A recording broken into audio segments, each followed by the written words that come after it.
Every murder town is unique. Every story, terrifying. Tonight, we visit a Midlands town which witnessed a baffling tragedy. She was subjected to a savage, brutal, sadistic, sexually motivated attack. We tell the story of a crime that shook an entire neighbourhood. For weeks, kids didn't walk around by themselves. They walked in twos or threes. And an investigation that left no stone unturned in the pursuit of a killer. Wow, that's going to be some operation. This is bold, dramatic stuff.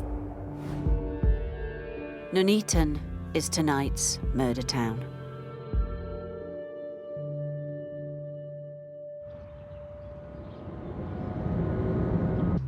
Some killers attack complete strangers. Some target the vulnerable, the young, or the elderly. And some prey on people that they know. There are killers who are inspired by money or by revenge, by sexual deviancy, by hatred. There are opportunists and there are meticulous planners. But what unites these men and women is one simple trait, and it's the most terrifying thing of all. They live amongst us. In our towns, on our streets, in our houses. They're just like the rest of us, but capable of evil. And they could be anywhere. Welcome to Murdertown.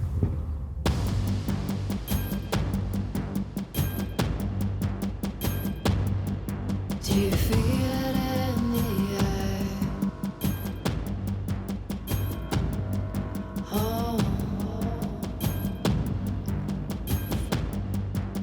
Something wicked this way comes. Something wicked this way comes. Something wicked this way comes. Something wicked this way comes.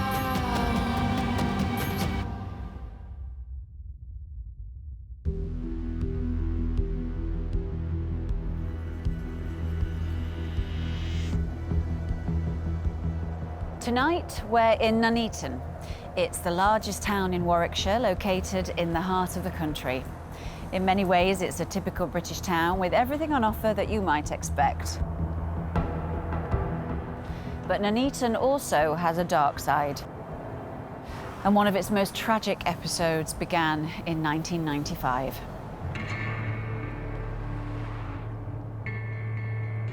Where we lived in a little cul-de-sac, and, you know, it's like the olden days. If you run out of a cup of sugar, you could go knock on their neighbour's door.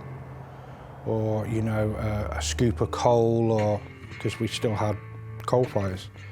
But yeah, people look after each other, or did do.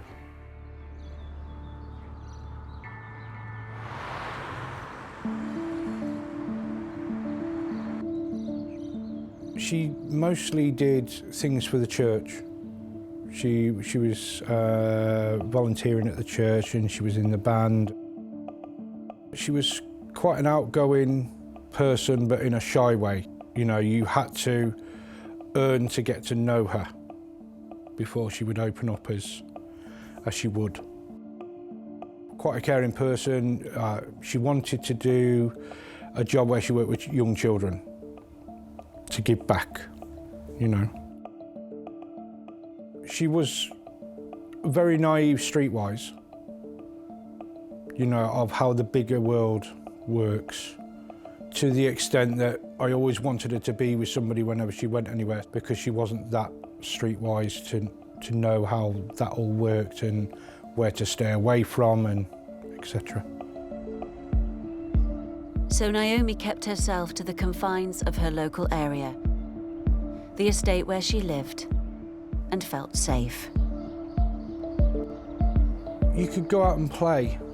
You could stay out for hours, and I mean, we didn't have mobile phones. You couldn't get in touch with anybody. If you wanted to see your friend, you had to actually walk there, but it was safer, or as we thought.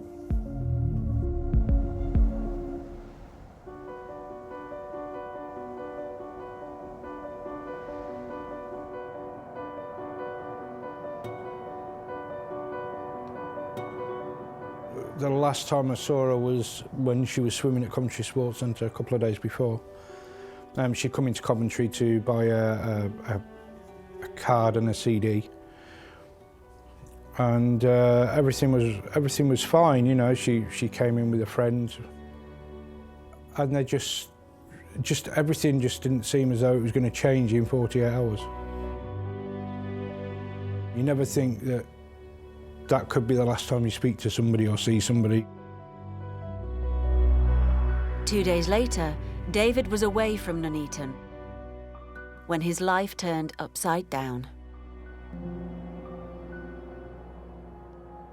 I got a phone call from my mum. I was in Birmingham and I was driving back. I can't remember the journey back at all.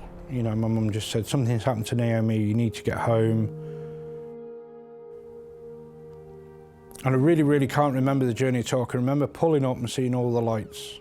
So that 40 minutes just didn't exist. It was like phone call and I was there. For a tiny little cul-de-sac, you could see it from a mile away. You could see all the blue lights flashing in the distance. And, you know, you don't have that amount of police in a little area unless something's happened. But you don't want it to be that. David arrived here, the street where he and Naomi lived. But it wasn't like this. Police cars were everywhere. Neighbours stood outside their homes, watching, waiting. Something terrible had happened. When a murder occurs anywhere in the UK, it shocks those who live nearby. But there are some communities who believe they never have to endure the pain of losing someone in this way, and Nuneaton is one of those. My name is Rod Chater. I'm a reporter. I've been a reporter all my working life. Worked on national newspapers and spent 30 years as the Midlands staff reporter for the Daily Mirror. I do big stories, national newspaper stories, so it had to be of interest to people the length and breadth of the country.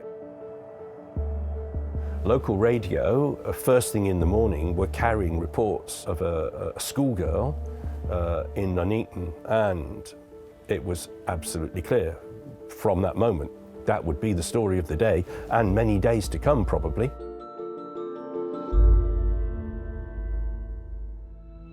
I know Coventry, Bedworth, Nuneaton very well. I was born and raised in Coventry. Nuneaton is part of that conurbation. Historically, it was a mining area, and like many areas of North Warwickshire, Leicestershire, Nottinghamshire, Yorkshire, was laid waste really by the death of the mining industry. And socially, it was very deprived indeed.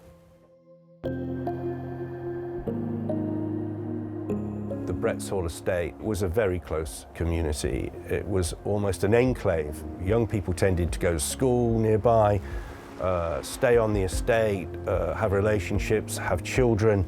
It was an enclosed, tight community, especially so. And this was an estate not without its problems, though they tended to be minor rather than serious. Police were very familiar with it because of the social problems there and the deprivation and drugs and the gang violence there. But it was low-level crime. When we profiled the area in comparison to surrounding areas or the town of Nuneaton, what we saw was a higher prevalence of drugs-related crime, antisocial behaviour, and violence. But to drive through the place, it would be, you know, you would drive through it without, you know, not bat an eyelid. There was the remainder of the mining community there who still maintained those old traditional values, who felt that you could leave your front door open and not experience any problems. But there was also an influx of people from the wider area who were rehoused there in housing association properties, and their values and lifestyles were very different to the people who had traditionally lived in the village. Someone who felt at home on the estate was Naomi Smith. But in 1995, her brother David got a phone call saying that something had happened to Naomi. When I asked her what was going on, she said, well, Naomi went to post the letter, which was around 9:15, 9:30. It's around about 11:15, she still hadn't come home, but they thought she'd gone down to the church, to one of the rehearsals, or to band. Naomi's dad Brian and best friend Emma went out to search for Naomi. Their first stop was the post box she'd been heading for at the end of the street. 100 yards away from the house, if that. You know, to the local shop.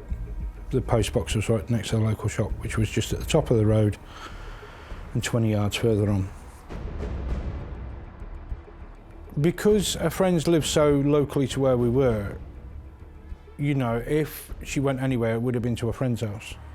But while they were out searching, Naomi's dad made a horrendous discovery.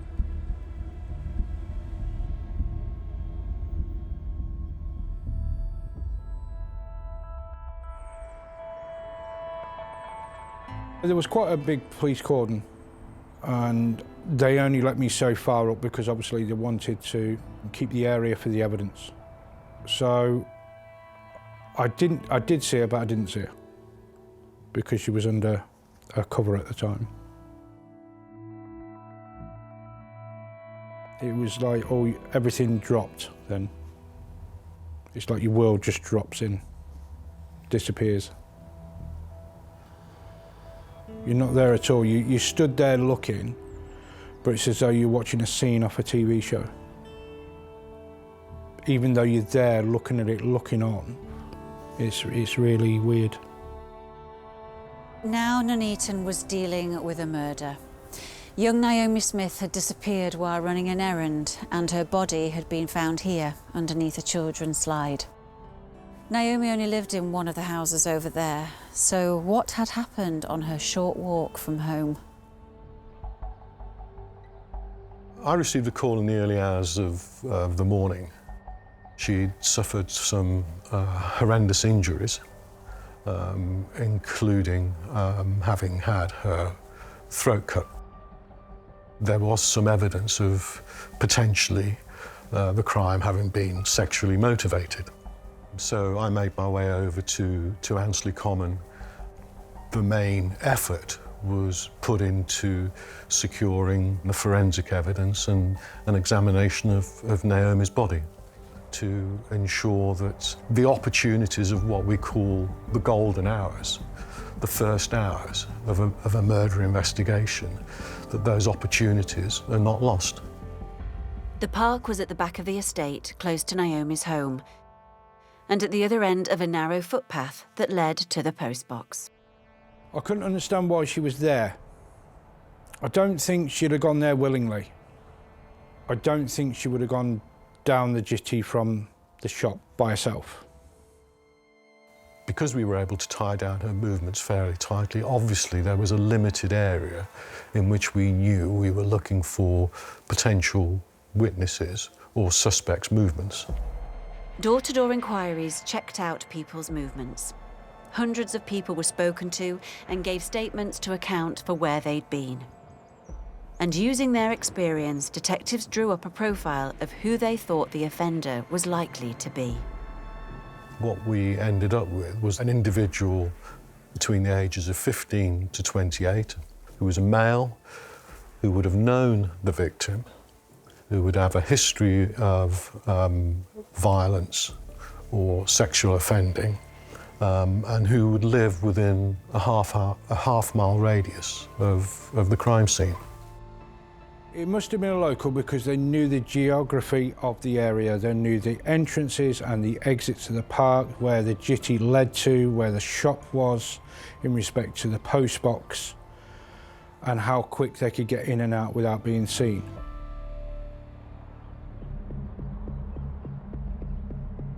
It was apparent from what we saw at the scene that the murderer would have been heavily bloodstained. And so we felt that if the murderer lived with other people in the community, that somebody must have been aware that he was responsible. And so the thinking was that if we made public the full extent and nature of the injuries, it may drive an individual who is possibly covering up for the offender to come forward and name the individual. But despite public appeals, the community didn't speak up and offer a name. From day one, the reaction on the estate was the same. People were polite, but didn't want to know. They were almost disengaged.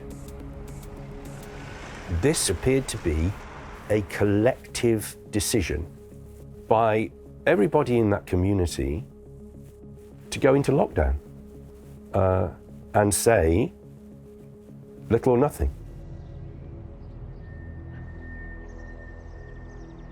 The fear factor was there, yeah.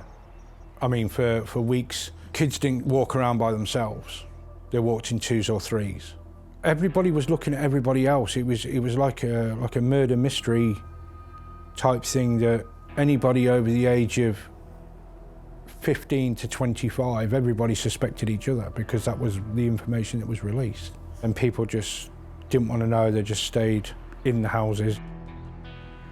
Police were all over that estate, interviewing everyone, repeatedly. Journalists were all over it, national and local telly.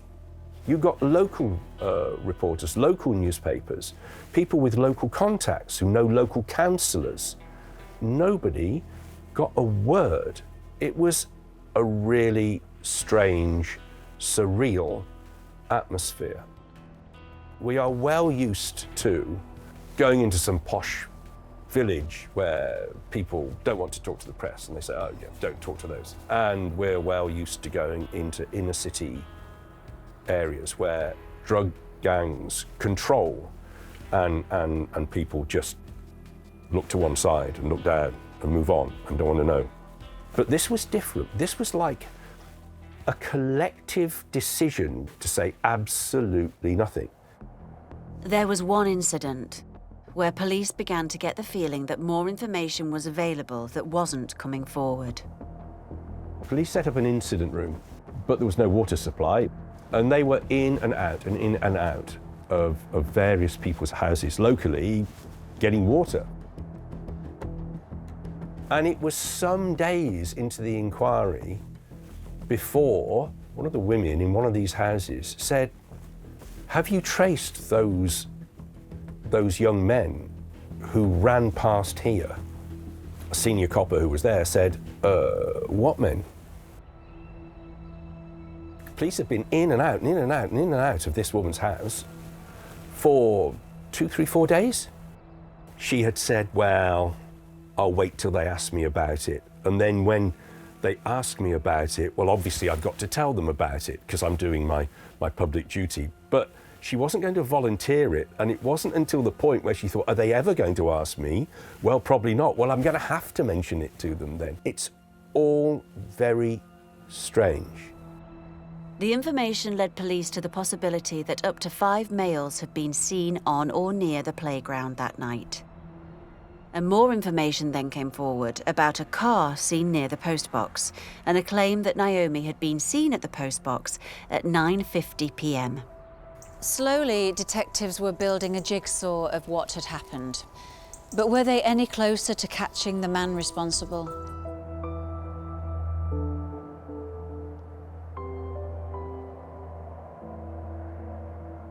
In 1995, Warwickshire police were investigating a murder of a young girl called Naomi Smith. She'd been attacked just yards from her home, and they suspected that whoever was responsible was a local man.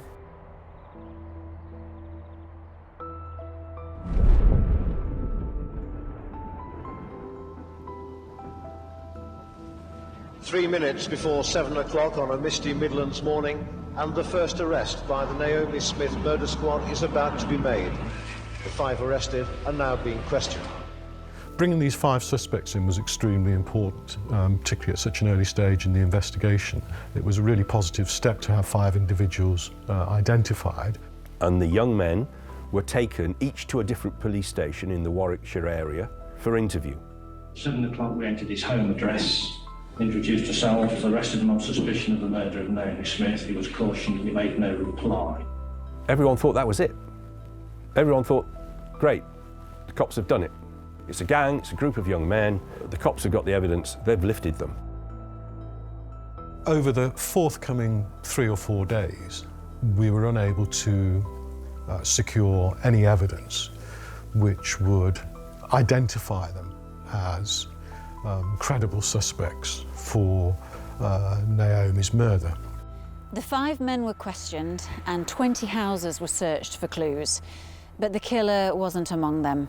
The 5 men were innocent of any crime, and the investigation back to square one. But there was something new on the horizon which could help the police: DNA.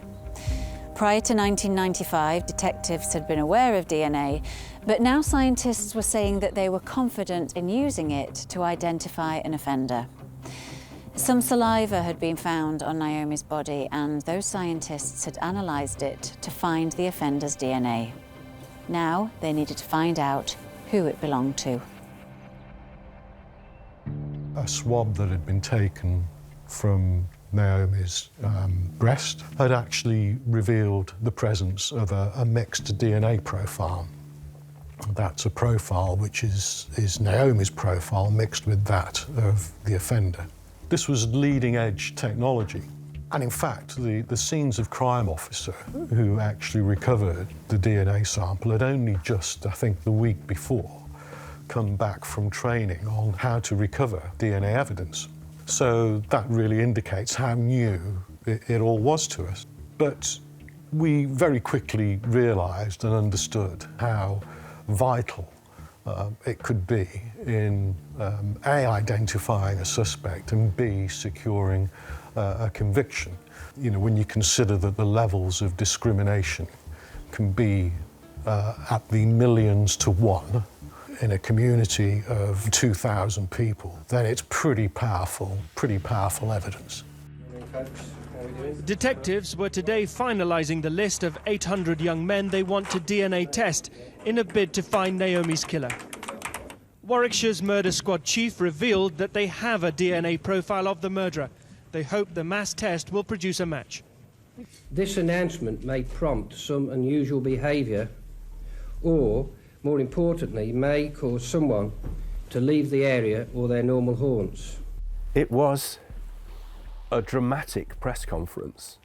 One of my most profound memories of the whole investigation was almost a sense of shock, kind of, wow, that's going to be some operation. This is bold, dramatic stuff.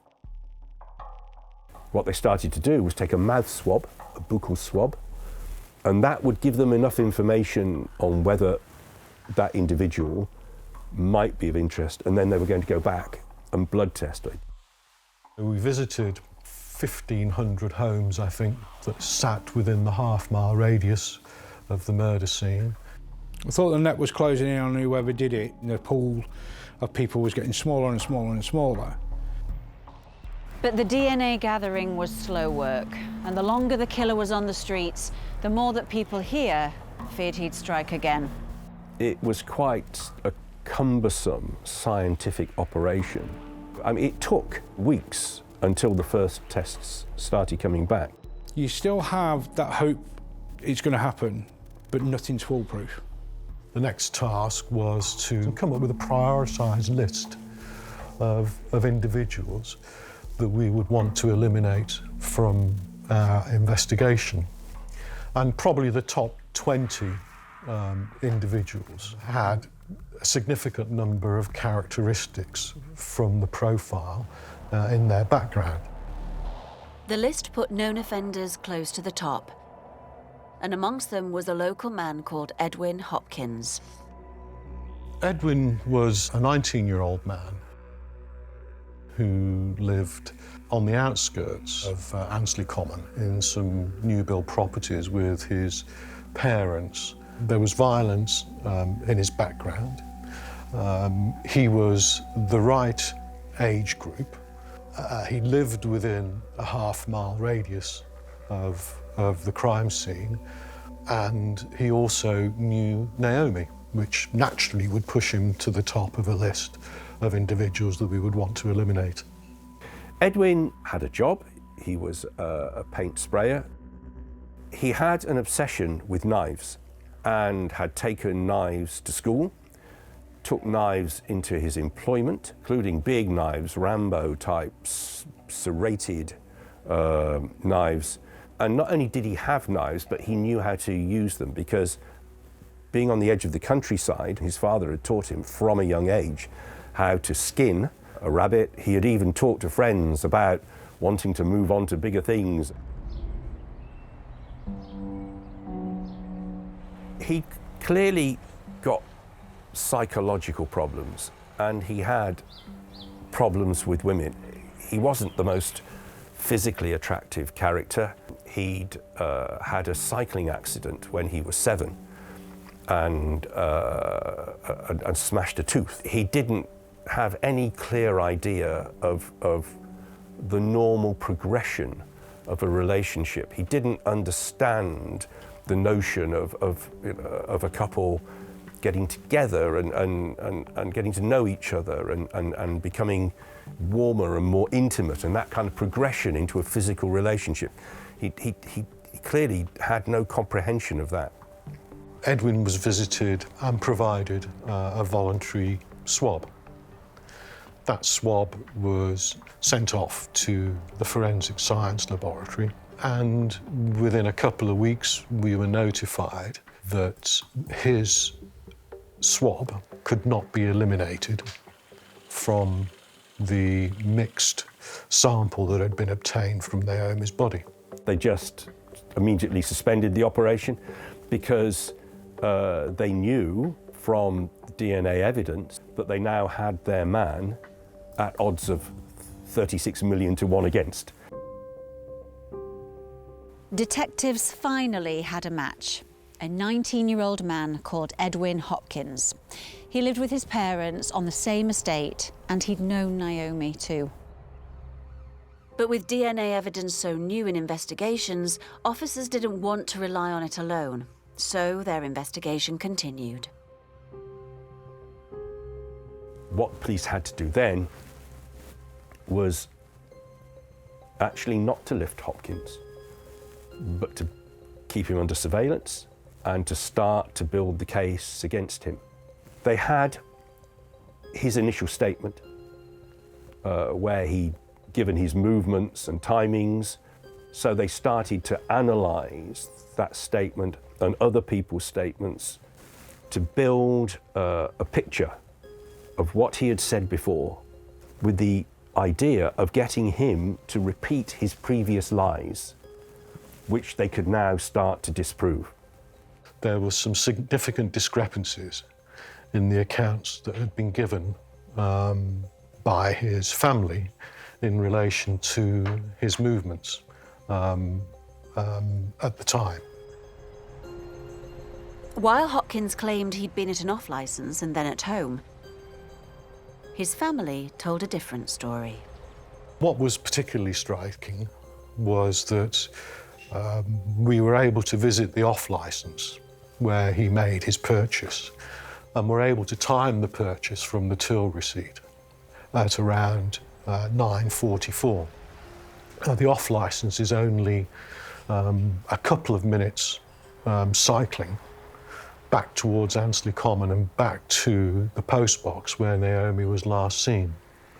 So in essence, we have him leaving the off licence, heading to the post box at a time when we knew that Naomi was there. The last sighting of Naomi on the road at the post box was at 9:50, and he's commencing his journey back from the off licence at around 9:45 on a ride that would have taken him 2 or 3 minutes to reach the postbox.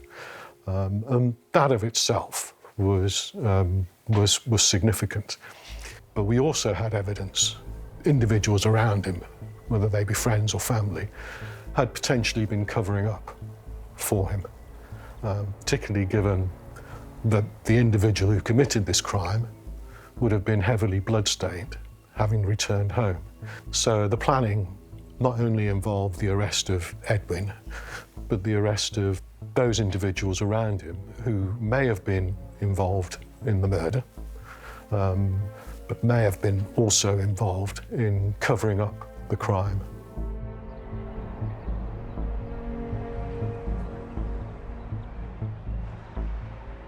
I saw Edwin when he was first arrested and brought to the station.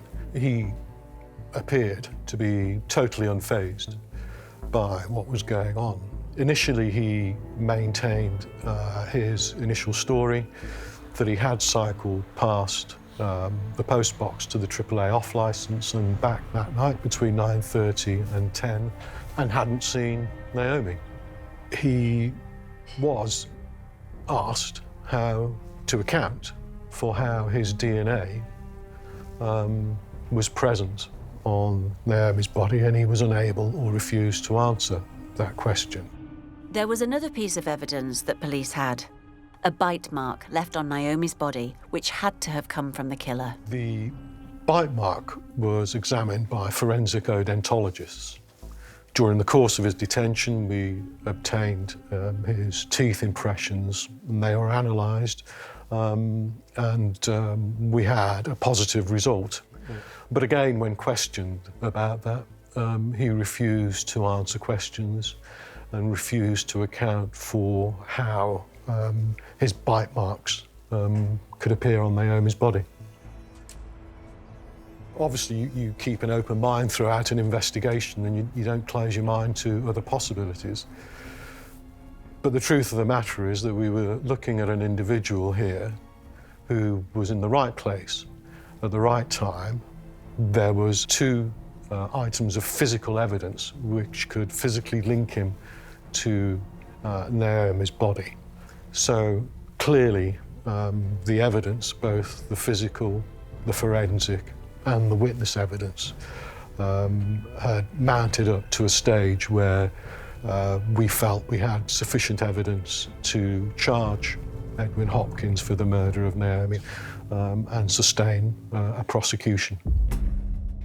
But were there any skeletons in his closet? How was it that a 19-year-old man had already become a killer? In 1995, residents of Bret Hall estate in Nuneaton were living in fear that a killer was amongst them. Naomi Smith had been killed moments after leaving her house to post a letter, and for weeks there had been no clue as to who was responsible. But then science had led police to match a DNA sample on the victim's body to a 19-year-old local man called Edwin Hopkins. He was arrested and charged. Once he had been taken into custody, then people revealed the cards. He had a previous MO with another young girl. He had carried out an attack just 18 months before, which was, in a sense, a template for what happened to Naomi. He had been hanging around in the Ansley Common area, and he'd met a young woman. He offered her a cigarette. She smoked the cigarette. He seems to have felt that that was almost an agreement that sex would take place between them. She then went off into nearby open fields, and he followed her. He threw her down onto the floor and then sat astride her and violently bit her left breast.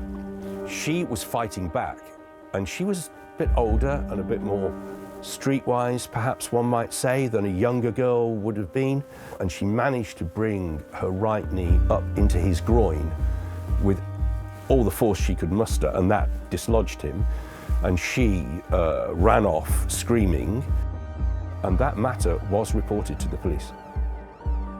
The way her left breast was viciously bitten. I cannot believe that the police were made aware of that degree of detail, because that is such a close match for what happened to Naomi. Everybody on that estate must have known about it. It's a village. Everybody in a village knows everyone else's business. That's how villages work.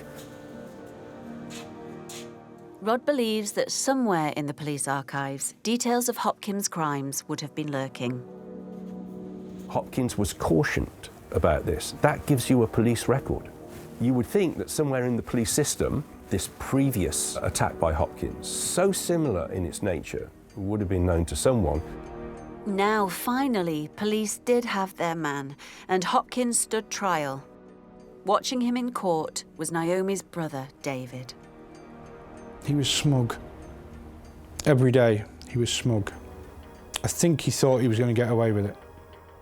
I had full faith in the investigation team that they were going to get a conviction. We know that Naomi left home at 9:45 to post a letter. We know that she was sighted at around 9:50, standing on the main road, looking up and down the road.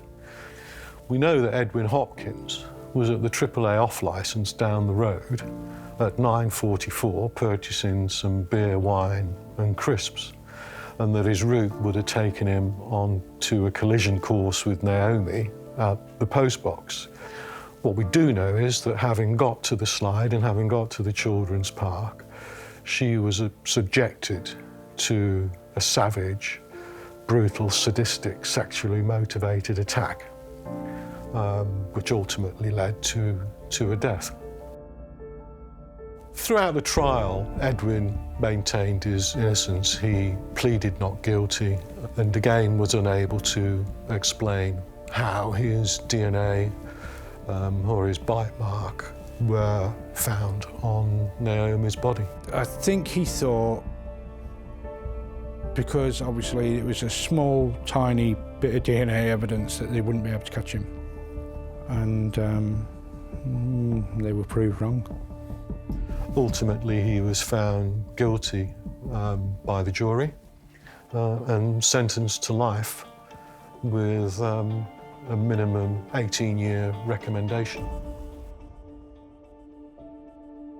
The family were pleased that they were able to bring closure to the investigation, but clearly no prison sentence was ever going to replace the sense of loss and grief that they'd suffered with the murder of Naomi. Even when he was found guilty, he sat there and he just smiled at the family, and that was it. There was no guilt in his eyes whatsoever. No remorse, nothing. He just sat there and he just smiled. Life should mean life in this country. If you take a life, you should go away for life. But we're the ones doing the life sentence, not him. He'll be out when he gets released. But we still have to live with the fact that what he's done has changed our lives forever.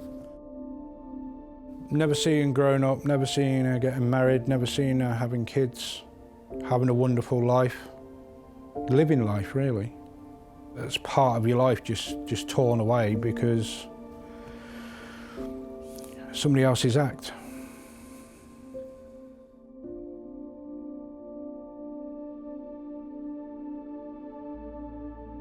I've investigated a considerable number of major crimes, but in terms of brutality and savageness of that attack, I've never witnessed anything like it in the 30 years of my service.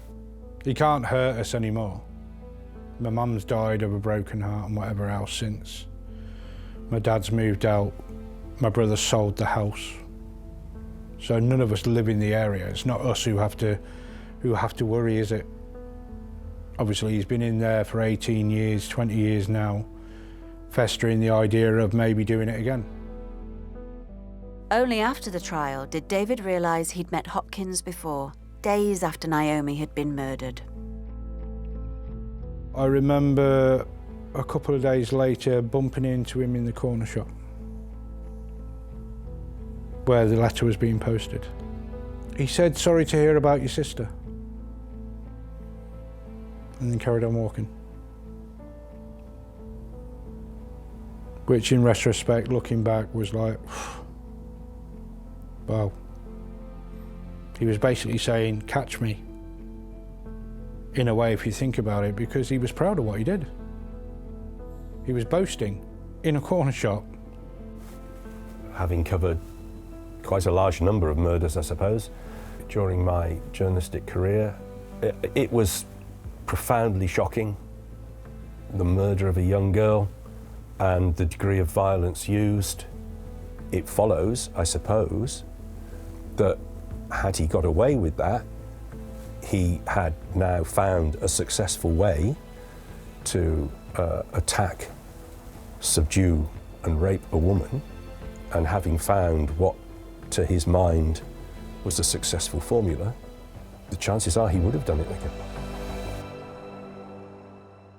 During the making of this film, Edwin Hopkins made headlines again, arguing that he deserved the right to be given a full parole hearing. After more than 20 years in prison, he believes it's time he was freed.